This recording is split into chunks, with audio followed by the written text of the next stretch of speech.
Merci pour votre fidélité. Merci pour votre présence. Vous savez, toute œuvre qui commence comme une semence. Et cette œuvre a toujours besoin d'hommes loyaux, d'hommes plantés pour que l'œuvre de Dieu aille de l'avant. Amen. Et je vais me vertuer donc à partager un certain nombre d'éléments ici. Nous allons prendre nos Bibles dans Genèse 1, verset 26. Alléluia. Je vais partager ce que... On se tient debout la première lecture, s'il vous plaît. Genèse 1, verset 26. On fera les autres lectures après, oui. Genèse 1, verset 26. Puis Dieu dit, faisons l'homme à notre image, selon notre ressemblance, et qu'il domine sur les poissons de la mer, les oiseaux du ciel, sur le bétail, sur toute la terre, et sur tous les reptiles qui rampent sur la terre. Oui, continue. Dieu créa l'homme à son image, verset 27. Il le créa à l'image de Dieu. Il créa l'homme et la femme. Dieu les bénit et Dieu dit, soyez féconds, multipliez, remplissez la terre et l'assujettissez. Et dominez sur les poissons de la mer, sur les oiseaux du ciel, sur tout animal qui se meut sur la terre. Amen. Amen. Gloire à Jésus. Asseyez-vous.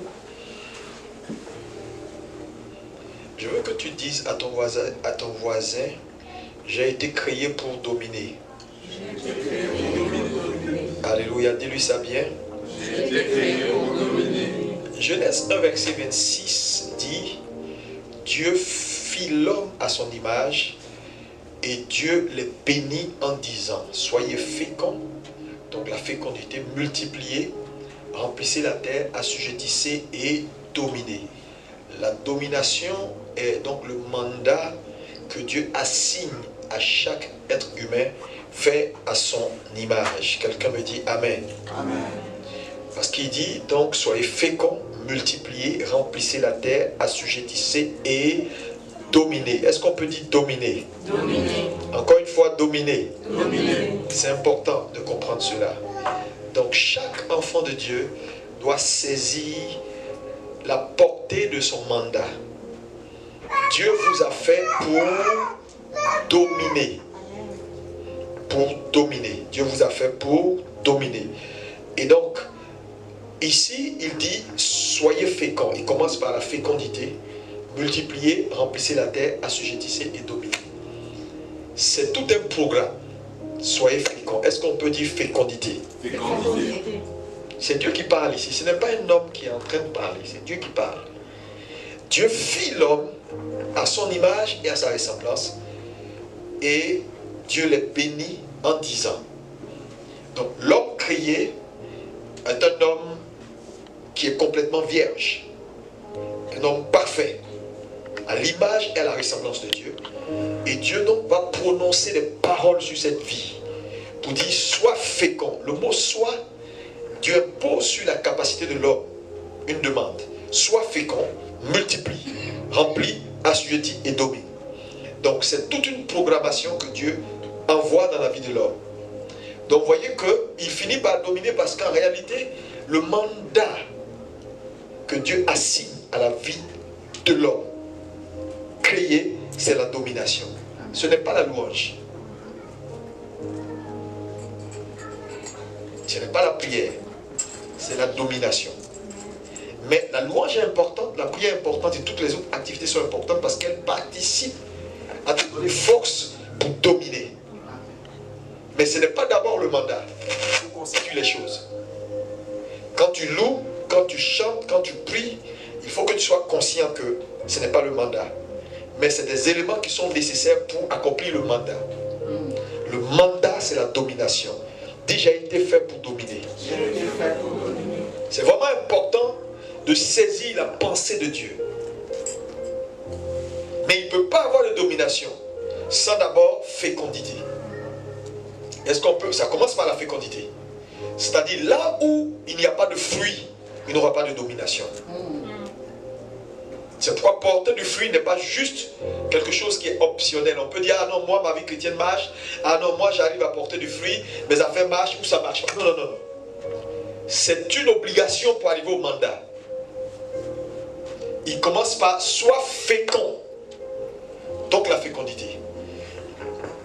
La fécondité, c'est quoi? C'est important. C'est ta capacité à porter du fruit. Quand un arbre n'est pas fécond, on dit il est quoi? Stérile.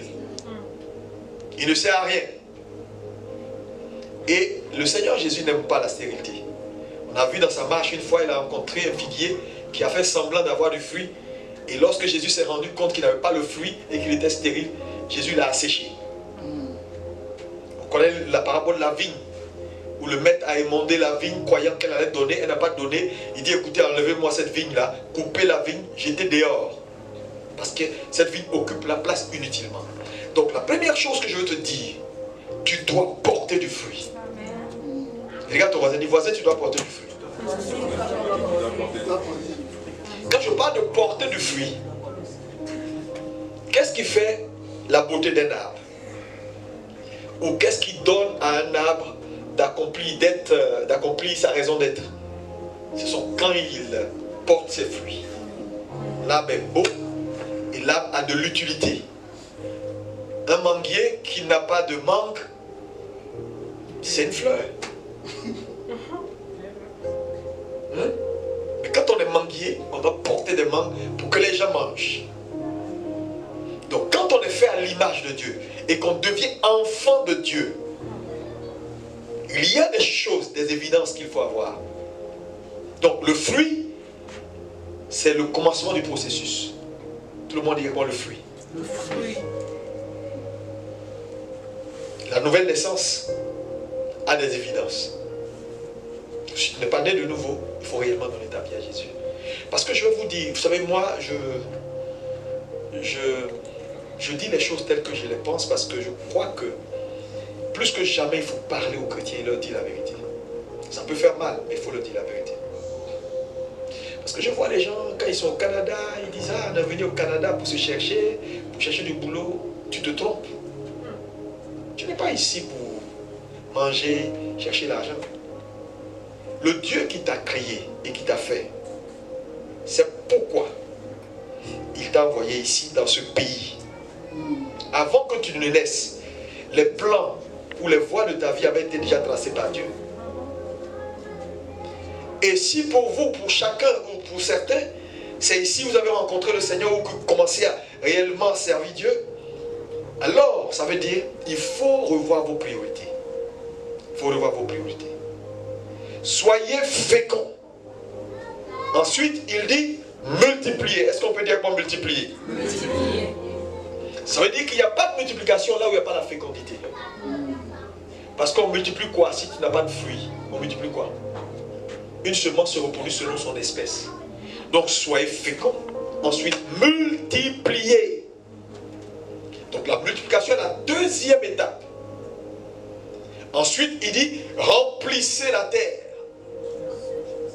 Le mot remplissez la terre, c'est du français. Rempli veut dire de nouveau. Parce que le préfixe E-R-E veut dire que rempli, ce n'est pas quelque chose qu'on fait pour la première fois. Ça veut dire il faut refaire. Remplissez. C'est-à-dire, c'est comme s'ils ont vidé et on te demande de remplir de nouveau. C'est du français. Donc quand Dieu dit à l'homme remplissez, ça veut dire que je suis en train de mettre en place un nouveau spécimen. Le monde que vous voyez là a été pollué, a été saccagé, a été anéanti. Parce que n'oubliez pas que lorsque Dieu fait la création au départ, pour vous qui lisez la Bible, vous allez voir que la Bible dit Dieu fit le ciel et la terre. Verset 2, la terre est devenue ou était informe et vide. Ça veut dire qu'il n'avait plus de forme et était vide. Mais qui a rendu la terre informe et vide? Ça veut dire au départ, la terre n'était pas comme ça. Il y a eu un incident qui a mis la terre dans un chaos.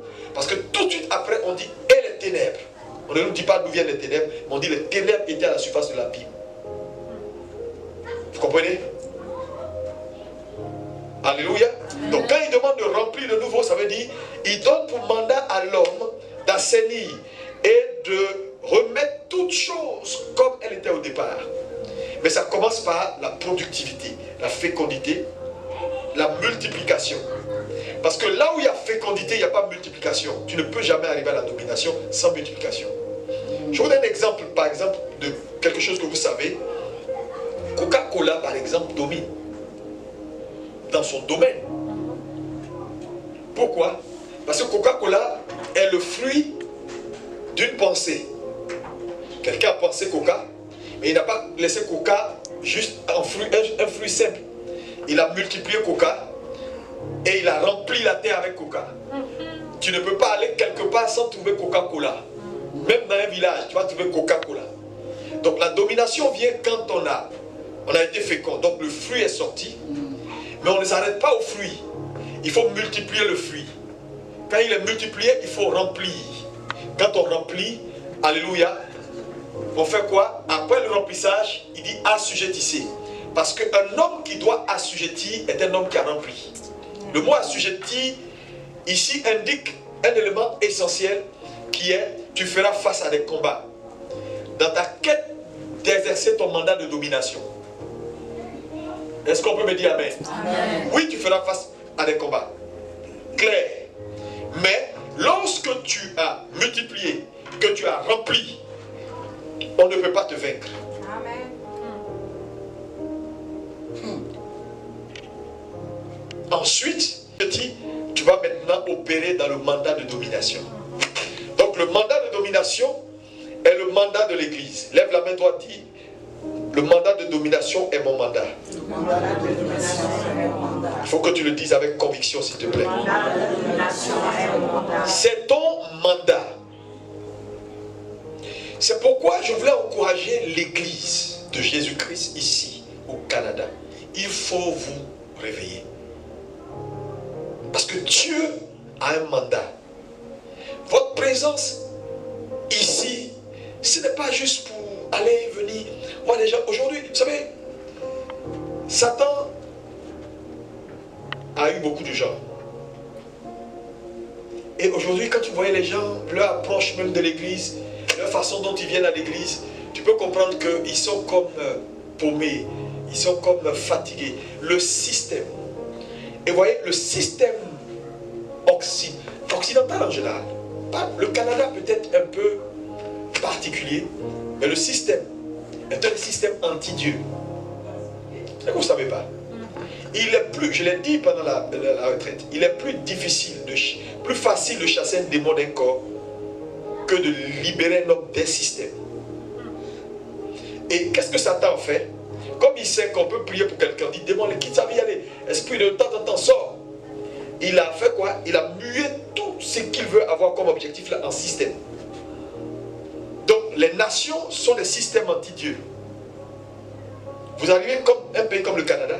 En réalité, le système, si tu veux rester dans le système, opérer dans le système, tu ne peux pas être quelqu'un qui suit Dieu de façon avec régularité. Non. Parce que numéro 1, c'est ton travail qui va même te perdre ton temps. On va te dire dimanche tu travailles, samedi tu travailles, c'est compliqué d'embaucher quelqu'un pour suivre tes enfants, tu es obligé de rester à la maison, quand ils sont de bas âge, quand ils pleurent, tu ne peux pas assister au culte, tu ne peux rien faire. Parce que en fait tout est mélangé de telle sorte que les gens soient froids comme le froid du Canada. Et ça se voit aujourd'hui dans l'église. Regarde comment les gens viennent à l'église. Regardez leur approche des choses de Dieu. Ils ont l'impression qu'il faut leur demander pardon pour venir prier Dieu. Et ta propre vie, on va te demander pardon. Moi, je ne le ferai pas. Non, non, je ne le ferai pas. Pardon, pour que tu viennes louer Dieu. Je peux te le dire une fois, par compassion, 2 fois, je ne le ferai pas 3 fois. C'est quand tu vas faire face à une calamité que tu sauras qu'il y a un Dieu qui libère. Frère, si vous ne changez pas de mentalité, votre impact sera tellement zéro. Zéro. Vous n'allez même pas gêner le petit, même pas le diable, il est trop grand. Le petit sorcier franc-maçon qui habite en bas, là, vous ne pouvez même pas le gêner. Pourquoi Dieu donne à l'homme le mandat de la domination? Parce qu'en réalité, c'est le mandat qui va précéder le règne de notre Seigneur. Si l'Église ne prend pas sa place, oubliez tout ce que vous voyez. Vous dites alléluia, on va prendre le Canada pour Jésus. Jésus va tant. C'est du slogan. C'est juste du slogan. Ça sera juste du slogan. Après, on dit réunion, culte 14h. Les gens sont là à 15h. Ils s'en foutent. Mais demain matin, ils n'ont qu'à aller au travail. Ils n'iront pas en retard. C'est une preuve. Tu sais, la réaction que tu as vis-à-vis d'une autorité révèle le respect que tu as pour cette autorité. Les gens s'en foutent du Seigneur. Voilà la vérité. Ils veulent ce que Dieu donne, mais ils ne sont pas prêts à payer le prix. Mais je vous dis, les raisons pour être comme tu es là, tu en auras. Ah, tu en auras. Ou Satan va t'en donner. Mais des raisons légitimes. Parce que le légitime peut te sortir des voies de Dieu. Oh, je te dis. Le légitime peut te sortir des voies de Dieu. Le légitime peut te sortir des voies de Dieu. Elle peut. Ma prière pour vous, c'est que Dieu vous fasse grâce. Amen. Oh, que quelqu'un me dise un bon Amen. Amen. Quand vous lisez Matthieu 4, verset 17, Jésus dit ceci. Il dit, repentez-vous, car le royaume des cieux est proche. C'est son premier message qu'il a prêché. Jésus arrive, alléluia, et son premier message qu'il apporte, c'est repentez-vous, car le royaume des cieux est proche, est là avec vous. Jésus, donc, par son message, nous rappelle que vous avez un mandat sur votre vie. Donc, arrêtez de vivre comme vous vivez là. Et revenez parce qu'il y a un travail. Il y a un territoire à conquérir. Il y a un territoire que quelqu'un a pris, il faut reconquérir. Il faut racheter les hommes. C'est pourquoi la Bible dit le monde attend avec un ardent désir la révélation des fils de Dieu. Mais comment Jésus peut mourir et ressusciter? Et on nous dit que les gens sont encore dans l'agonie et ils attendent que quelqu'un les délivre. Donc ça veut dire que le salut de Jésus n'a pas été suffisant pour les délivrer. Nous sommes le relais. Parce que n'oubliez pas que Jésus, en réalité, sa mort et sa résurrection, c'était pour se bâtir un corps. En fait, c'est comme s'il a quitté la forme invisible et il voulait se faire un corps humain pour faire le travail. Et donc, il est la tête et nous sommes les membres.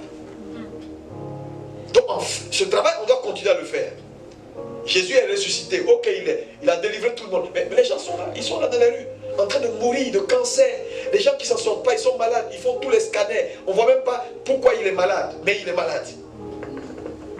Les gens volent la nuit. Ils volent l'esprit des gens. Est-ce que vous savez ce qui se passe? Je vois les chrétiens, c'est-à-dire ignorants. Est-ce que vous savez ce qui se passe? Des gens qui boivent du sang humain, qui prennent l'avenir des gens qui violent des petites filles de 5 ans, 3 ans. Ils ont attrapé un monsieur en Afrique du Sud, 6 mois, le bébé a 6 mois, il a violé, c'est des viols rituels, pour avoir du pouvoir, et contrôler les choses. Et vous êtes là, vous êtes assis, et le monde va de mal en pire. Et vous qui avez la lumière, qui avez le mandat pour renverser les choses, vous dormez, et chacun court après quoi? Après du pain, du riz, des trucs comme ça. La Bible dit, il en donne autant à ses élus.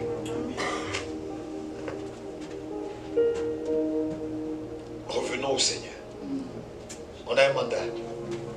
Quelqu'un regarde son voisin et dit, reviens au Seigneur, tu as un mandat. Oui, tu as un mandat. Le royaume des cieux, ça veut dire que Jésus est en train de nous dire que notre royaume, notre patrie là, c'est pas ici. Notre patrie, c'est pas ici. Il y a eu un problème. Et c'est pourquoi il dit, bon les gars, allez là et puis faites le boulot. La Bible dit, malheur à la terre quand le diable est descendu.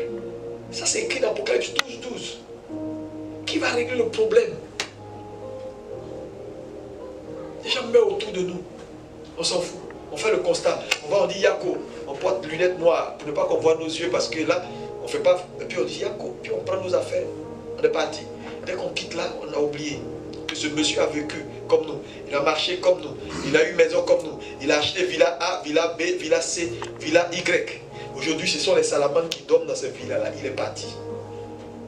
Vous croyez que la vie tient à quoi? Vos projets là, c'est zéro. Mourrez, vous allez voir.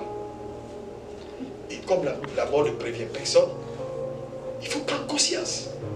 Il faut prendre conscience, frère. Vivez pour une cause. Vivez pour une cause.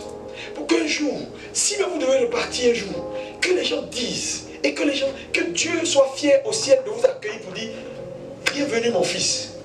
L'apôtre Paul, au soir de sa vie, a dit, j'ai combattu le bon combat. J'ai achevé ma course et j'ai gardé pour la fin la foi. Ne perdez pas la foi. Amen. Alléluia. Que Dieu aide cette église de longueur. Mais ne vous inquiétez pas, Dieu va envoyer des gens. Et beaucoup de gens. À un moment donné, tu viens pas, c'est ton problème. Je te dis. Parce qu'il n'y a personne. Il dit, je bâtirai mon église. Parce qu'il ne faut pas t'en faire.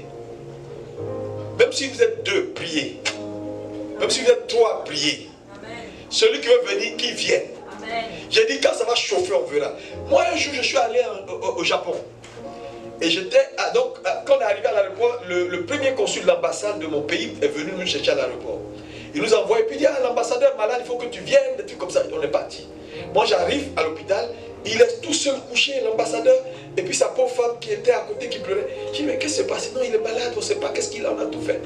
Je viens, je lui dis, bon, on va prier pour toi. Moi, j'arrive de voyage. Après combien d'heures de voyage? Abidjan, Amsterdam. Amsterdam, Narita Airport à Tokyo. On arrive, on est fatigué, on vient prier pour toi. Et le gars, il commence à me raconter sa vie. Non, lui, il est catholique, lui, il fait que... Je dis, mais mon ami, tu as vu dans la Bible, ils ont écrit catholique là-bas. Tu as vu, ils ont mis Assemblée de Dieu. Tu as vu, ils ont mis ABMC. Jésus a vécu là, il a parlé d'une église un jour. Ah, il a cité le nom d'église. Il a donné des lois, des principes et des ordonnances. Il dit, si tu écoutes, tu obéis, tu verras. Amen. Vous avez vu, il a parlé d'église. Vous qui êtes attachés à l'église, l'église est la fabrication des hommes.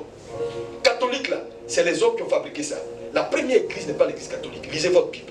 Les églises, on appelait église d'Éphèse, église de Rome, église de Corinthe. Il n'y avait pas de nom. L'église, c'est le corps de Christ, c'est le rassemblement de frères qui prient. Les gens ont pris, ils ont mis un nom dessus. Lui, il a pris, il a mis son nom dessus. C'est devenu palabre et problème dans le monde entier. Non, nous, on ne prêche pas une église. On dit, est-ce que tu connais Jésus? Est-ce que tu sais qu'il est venu, il t'a donné un mandat? Et c'est à partir de ça qu'il va te juger. C'est tout. Vos histoires d'église, il faut m'épargner. Je parle au monsieur, à l'ambassadeur, il commence. J'ai dit, monsieur l'ambassadeur, je n'ai pas le temps. Moi, je vais prier pour toi, je sais que tu peux. Si je prie, tu vas guérir. Non. J'ai pris mes affaires, je suis parti. La semaine, il est mort. Je rentre à Abidjan, on fait venir son corps. Ils organisent grande cérémonie, tous les ministres sont là. Veillez. Il se trompe, il me donne encore le micro. J'ai frappé fort. J'ai pointé les gens là, j'ai dit, répentez-vous. Quelqu'un allait couper le courant. C'est-à-dire débrancher tout le courant. J'ai dit, ok, moi j'ai fait des disques que j'avais à dire. Parce que le vrai problème c'est quoi? Il ne faut pas que la vérité te trouve après la mort. C'est ça. Là-bas, il n'y a pas possibilité de repentance. Donc quand on te parle, analyse. Moi je ne te demande pas de forcément venir ici. Va où tu veux. Fais ce que tu veux, c'est ta vie. C'est ta vie. Mais je te parle parce que j'ai dit, j'ai parlé au président. Le président, je ne te dirai pas son nom. Président, face à face, on a mangé. Ministre, femme de... Qu'est-ce que je n'ai pas vu? Avec qui je n'ai pas parlé? Quand je te parle, il faut m'écouter. Il faut m'écouter. Je te dis. Il y a des gens qui doivent mourir. Nous, on a arrêté la mort sur leur vie. Donc, tu n'as pas fait. Je te dis, l'affaire est sérieuse. Donc, il faut prendre ta vie au sérieux parce que Jésus va revenir. Si tu n'es pas en train d'accomplir le mandat, il va te demander des comptes. Il va te demander des comptes. Parce que je vous dis, vous allez vous battre, vous allez faire tout ce que vous voulez. C'est bon. Tu vas manger, tu vas boire, tu vas construire au village, tu vas construire ici, tu vas construire ici. Quand tu as fini de faire tout ça après ça, tu vas voir qu'il y a un vide qui sera toujours là. Que c'est seulement Jésus, la paix avec Jésus qui peut remplir. La Bible nous donne l'histoire d'une femme. Je vais vous donner cette histoire parce que le Seigneur vient de me flasher cette histoire-là pour vous montrer jusqu'à où, frère, la vie est vanité sans le Seigneur. Ah, quelqu'un me dit Amen. Amen.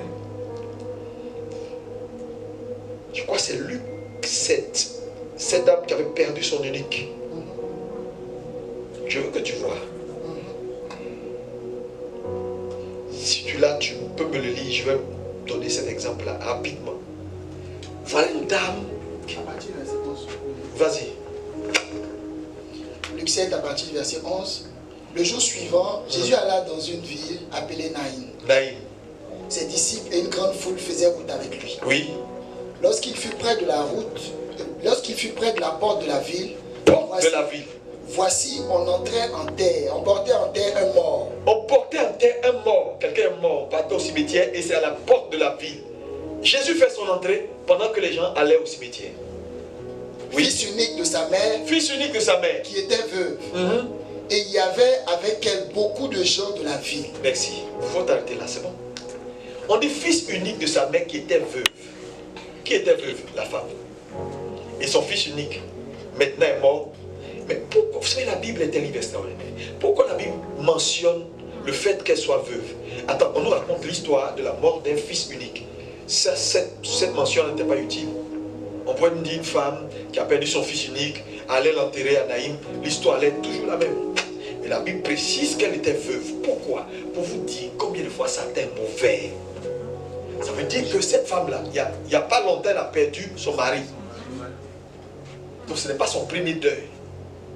Voilà la méchanceté du diable. Il va vous faire poireauter, vous faire croire que vous allez en sortir, allez faire comme ça, va ici, va à gauche, l'affaire de Dieu, oh, tes enfants, frère, le jour, ici au Canada, il y a un petit qui a disparu comme ça, un petit Ivoirien, jusqu'aujourd'hui on ne l'a pas trouvé. C'est des trucs rituels. Vous croyez qu'il y a de la sécurité nulle part? On dit non, il y a la sécurité au Canada. Quelle sécurité? Je disais tout à l'heure, une année ici au Canada, le froid a tué des milliers de personnes parce que les lignes électriques ont été coupées. De même dans les prévisions du gouvernement, ils n'ont pas vu ça. Qui vous a parlé? Il y a sécurité où? Moi j'étais à Houston, au Texas, un pasteur. Je prêchais comme ça, puis Dieu a ouvert mes yeux. Puis je vois que son fils a fait un accident de moto. Pour moi, je le connais comme ça, c'est pas mon ami. Puis j'étais avec un pasteur, et puis j'ai décrit. Il m'a dit non, c'est le pasteur King Williams. La semaine qui a suivi son fils est mort par accident de moto. Ils l'ont transféré. Son fils unique. Fils unique. Il a investi toute sa vie, il l'a envoyé aux États-Unis pour faire ses études. L'enfant a sa affaire de moto qui est dans sa tête. Frère, si vous ne priez pas, quand on vous demande de prier, ne croyez pas que non, les pasteurs viennent qu'on vienne. Il ne faut pas venir dans l'église, c'est ton problème. Je m'en fous. Il ne faut pas venir. C'est ton problème si tu ne viens pas. C'est toi. Ça va chauffer sur toi. Moi, je suis déjà sauvé. J'ai fait ces milliers de kilomètres là. C'est parce que je veux servir Dieu. Sinon, j'allais venir faire quoi ici? Ma femme a eu son anniversaire avant-hier. Je n'étais même pas là pour lui dire joyeux anniversaire. Dans la vie, il y a un prix à payer. Regarde ton voisin. Dis, il y a un prix à payer pour gagner Dieu. Arrêtez de plaisanter. Non seulement vous faites du mal, mais vous faites du mal à l'église de Jésus.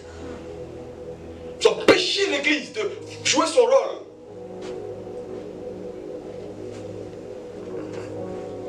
Tous ces gens que vous voyez qui sont assis là, je vous assure, au ciel, ils vont vous poursuivre avec des pierres.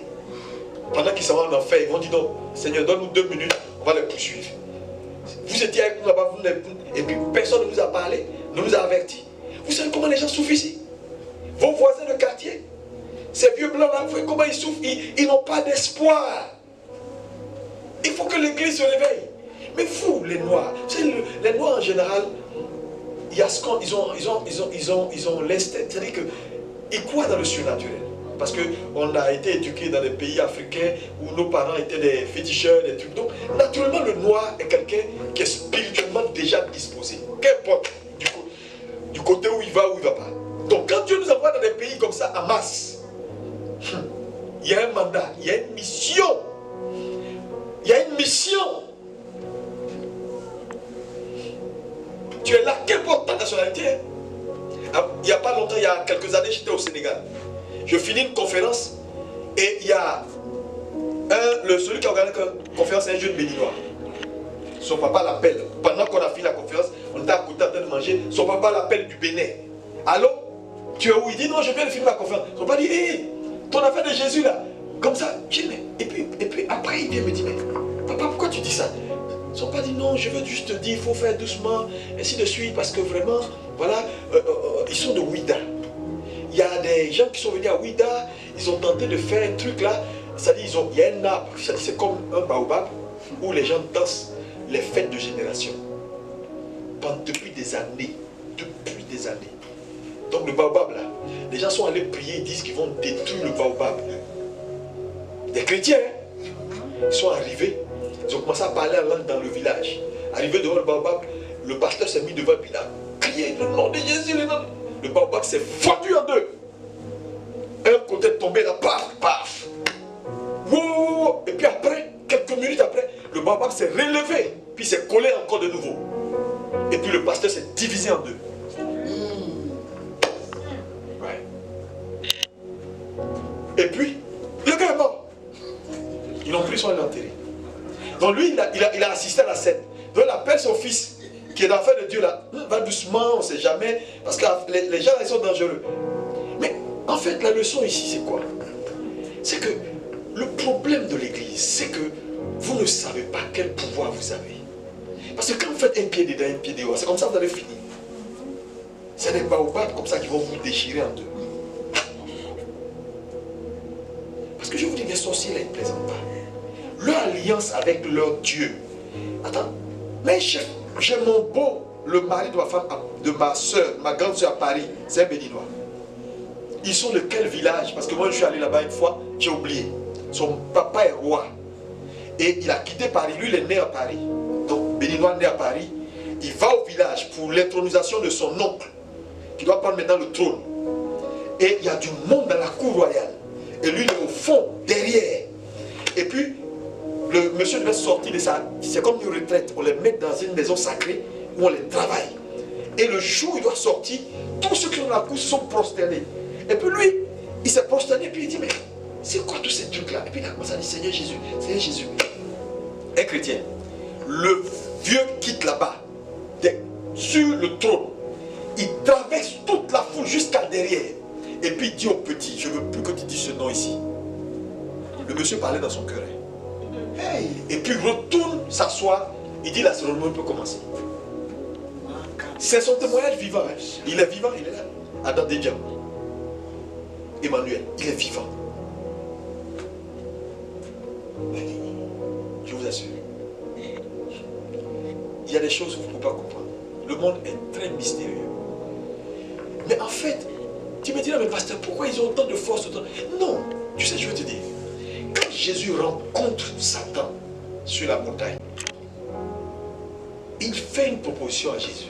Il dit, Jésus, moi je peux t'aider. Je peux te donner le pouvoir. Si simplement tu m'adores, je te donnerai le pouvoir. Jésus dit non, je n'ai pas besoin. C'est vrai, j'ai une mission à faire. J'ai besoin de la capacité. Mais papa, en me procédant devant toi. Donc Jésus choisit un autre chemin que le chemin que Satan lui propose. Mais en fait, Jésus n'a jamais nié que Satan n'a pas le pouvoir. Il a le pouvoir. Tu ne peux pas vouloir occuper des postes, être dans des communautés, travailler.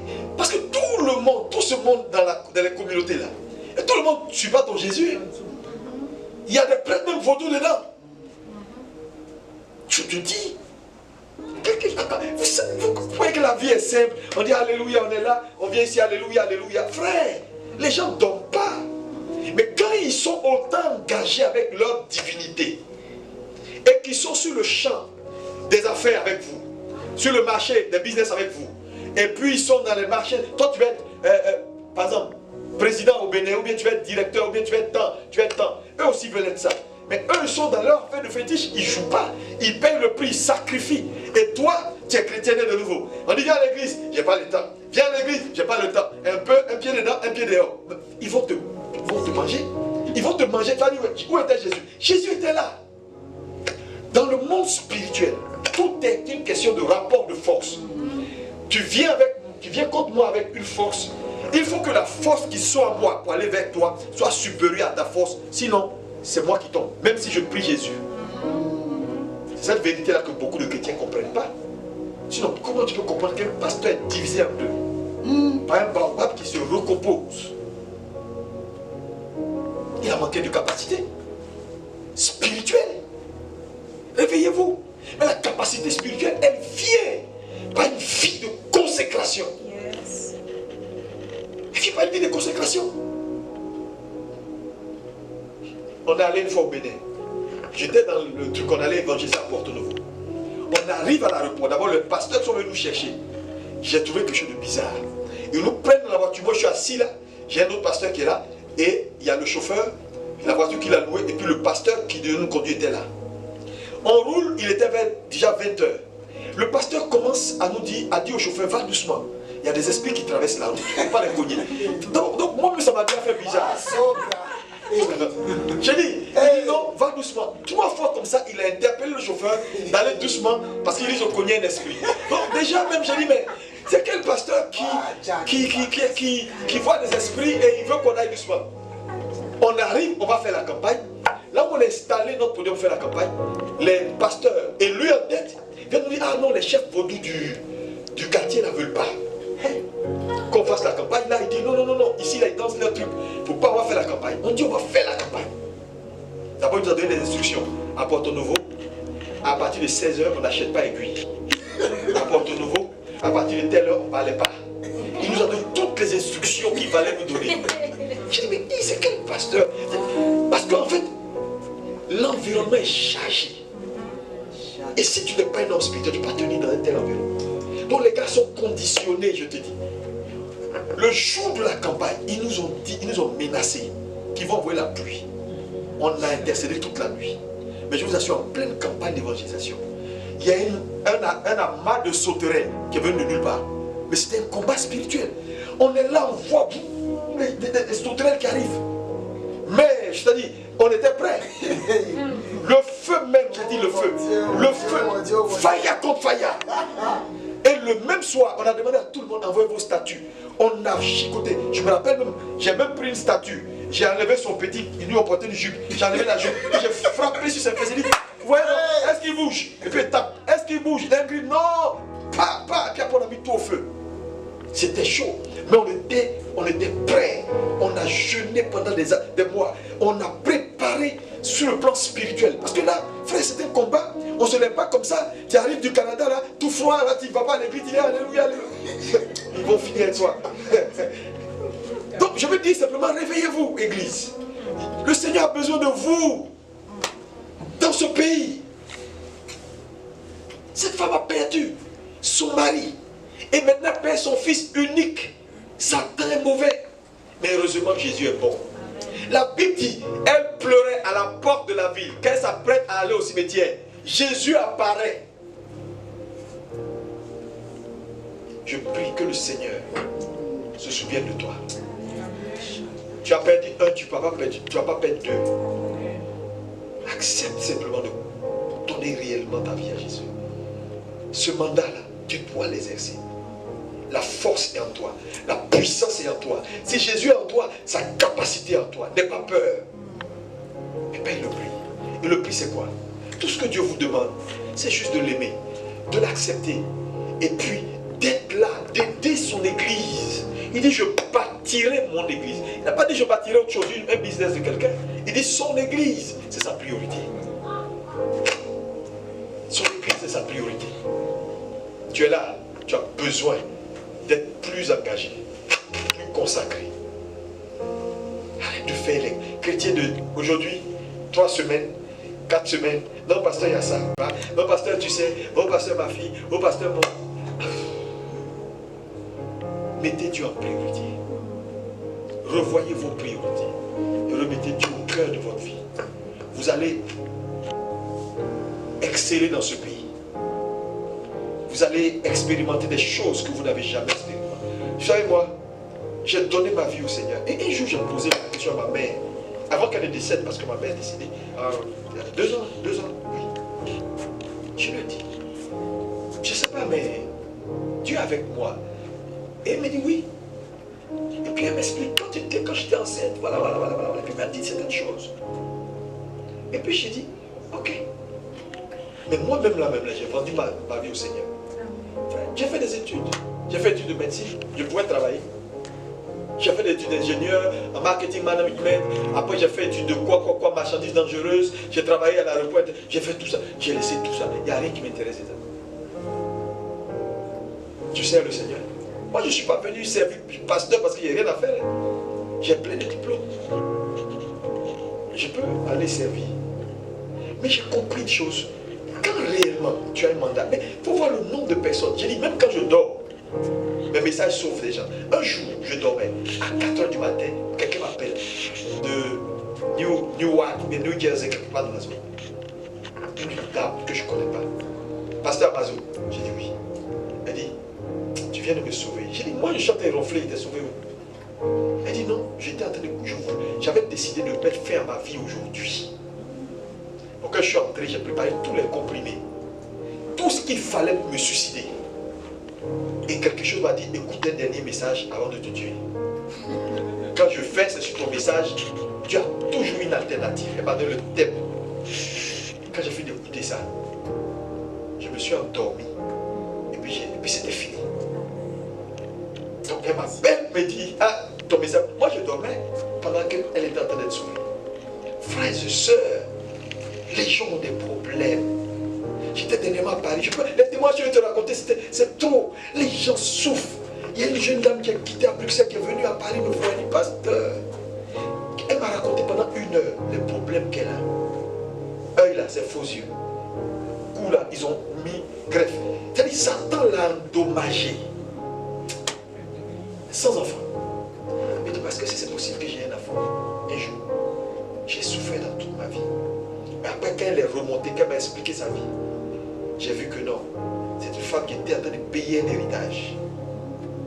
Ses parents étaient très puissants dans son pays. Des hommes politiques, mais qui ont touché à beaucoup de choses et qui ont échangé la vie de leurs enfants avec la pérennité de leur richesse. Donc quand ils sont partis, il y a ce qu'on appelle l'esprit de l'héritage. Méfiez-vous. Méfiez-vous. Parce que tu sais, je te dis, un esprit qui a aidé ton père à devenir, parce que ton père était idolâtre, il ne faut pas croire que les richesses que vous êtes en train d'hériter là, vous allez manger ça, vous allez manger ça avec peine. Parce que vous ne l'alimentez pas. Le papa l'alimentait, mais quand papa part, il va venir à la source pour savoir qui est chargé de nous alimenter. Et les fils, ils n'ont pas le temps, ils sont au Canada, ils sont aux États-Unis, ils arrivent là et disent, donnez-nous notre partie. Il y a des héritages qui tuent. Ce que je vous dis est profond. Donnez votre vie à Jésus. Surtout en Occident, ici, ils sont pleins. Avant, quand j'étais au Canada, aux États-Unis dernièrement, enfants de temps, enfants de tel ministre, ils sont tous bêtes. Parce que quand tu vois l'arrière de quelqu'un pour aller envoyer ton enfant aux États-Unis pour étudier, il ne peut pas être intelligent. Parce que quand il pleure là-bas, toi tes enfants sont terris ici. Quelle intelligence tu veux qu'ils aient? Donc vous voyez que l'Occident est stratégique dans le plan de Dieu. Parce que la plupart de ces gens, ce sont les enfants qui vont quitter ici pour aller leur dire, voilà le chemin du Seigneur. C'est pourquoi vous qui êtes ici, ne prenez pas ça à la légère. Ils viennent, je vous assure, si vous voyez le nombre d'enfants qui quittent Abidjan dans ces mois-là pour venir étudier ici. Enfants de X, enfants de Y, enfants de Z. Il y en a même qui m'appellent. Ah pasteur, tu ne connais pas quelqu'un qui peut juste aider mon enfant à trouver une école? Il a déjà le visa. Tout le monde veut que sa progéniture ait un avenir. Donc les gens les envoient. C'est des jeunes filles, des jeunes gens, mais qui ne connaissent pas le Seigneur. Voilà un champ pour les récupérer. Réfléchissez. Arrêtez de penser à vous.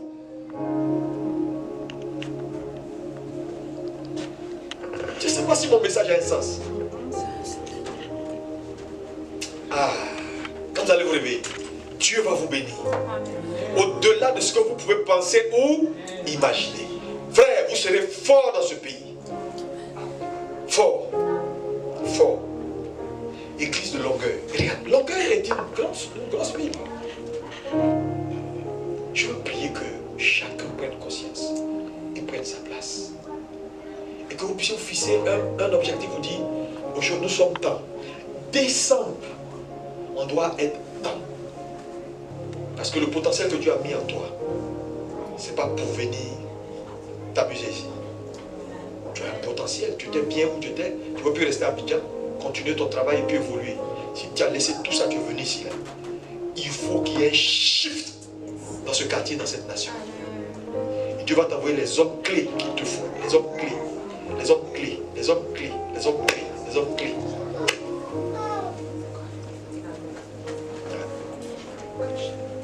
Les hommes clés. Je prophétise ça.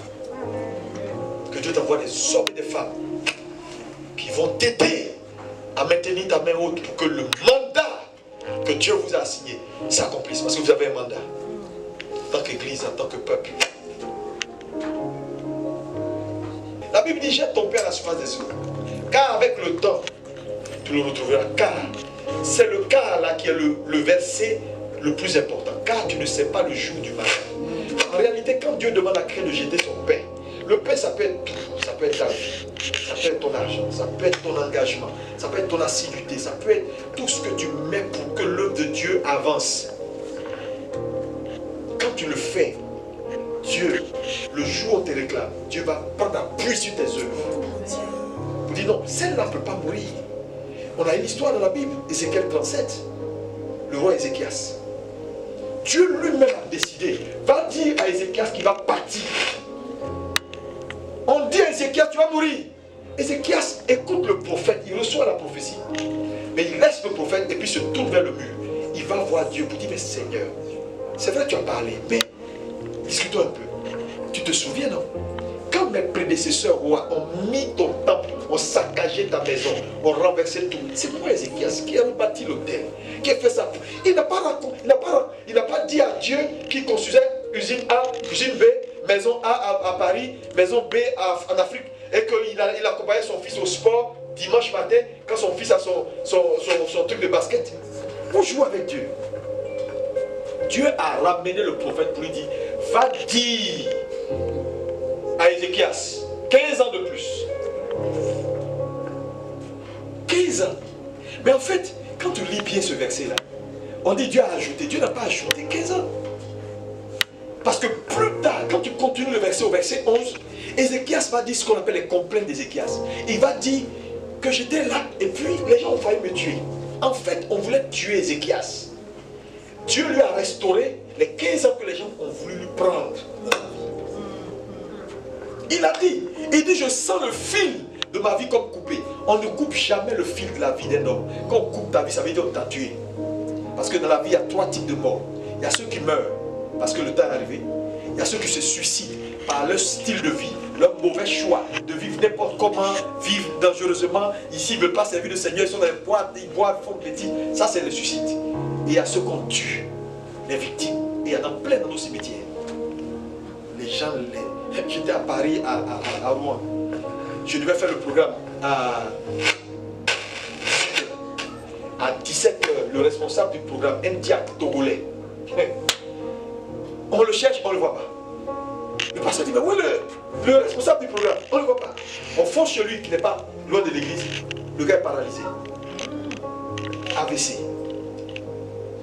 Et c'est lui qui nous raconte qu'avant de quitter la maison pour aller à l'église, il a reçu un coup de fil, un coup de téléphone du Togo.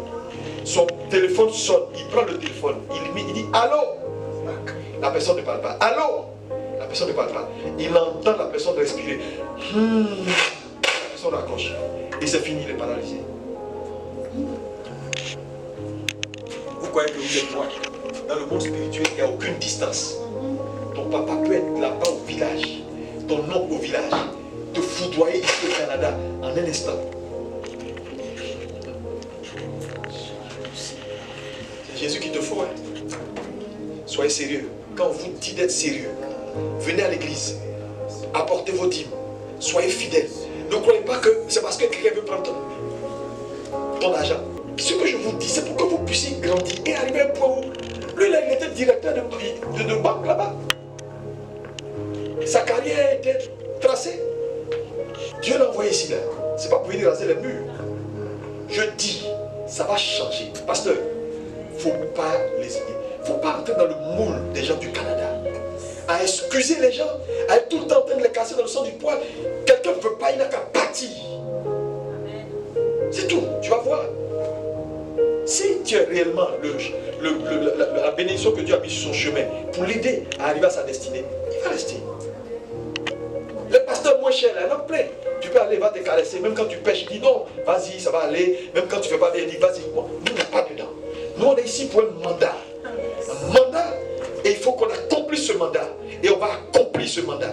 Ma prière pour vous, c'est que vous soyez là pour pousser, comme Aaron eut les mains de votre leader, pour qu'il puisse travailler et faire en sorte que cette église puisse toucher les indigents. Il y a tellement de gens qui souffrent ici. Vous êtes dans les communautés là, vous voyez combien d'Africains qui ne s'en sortent pas, qui entrent au Canada, bien portants, et qui finissent malades, divorcés. Il y a tellement de calamités dans ce pays. Et vous êtes là pour les côtoyer, matin, midi, soir. Personne ne leur parle de Jésus, parce que vous-même, vous n'êtes même pas un exemple pour la plupart. Mais comment faire? Il faut vous réveiller. Il faut vous réveiller. Amen. Alléluia. Est-ce qu'on peut bénir le Seigneur? Acclame Jésus si tu es béni.